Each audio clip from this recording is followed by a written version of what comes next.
So, ayun. Good morning, good afternoon. Pa-discharge na kami. Pauwi na kami. Yes.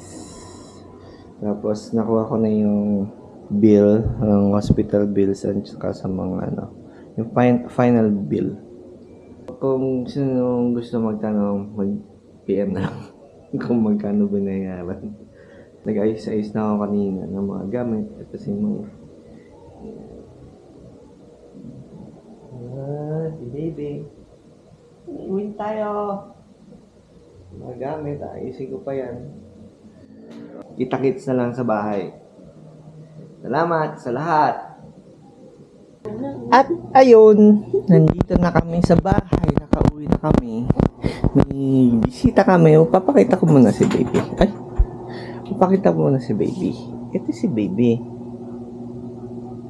Yan. Tapos may bisita kami. Nagugulat tayo. Dalawa.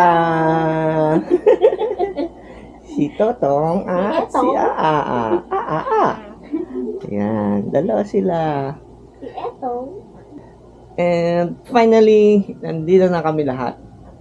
Yay! Pati si baby. Thank you, Lord. Tuwan-tuwa na si Totong. Nakita na. Gusto makita yung pututoy. Saka yung, yung itlog. Gusto ba makita itlog? Ayaw niyo maniwala na boy eh.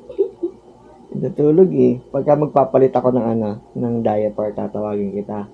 Para pares tayong mag-shower sa wiwi. Kaya yun, tumalsik na naman eh.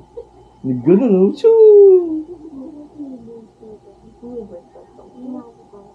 Ano? Hindi na daw siya papasok. Hindi ka na papasok bukas? Bakit? Yung Boy Scout eh. May voice ka.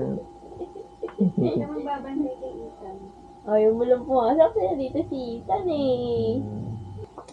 Nagpapasalamat kami sa mga nag-pray na sana okay silang dalawa. Salamat sa mga kamusta. Salamat sa mga Get well. mag-get well. Get well soon. Recovery.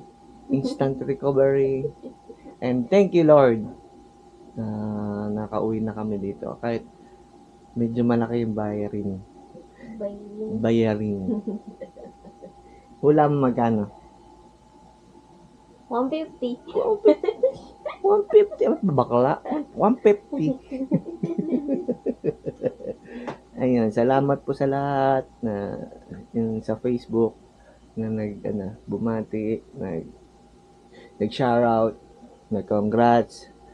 And after 40 years, ngayon lang ako magkaanak. Sipin mo, 20 years old yo si Ethan. 60 years old na ako.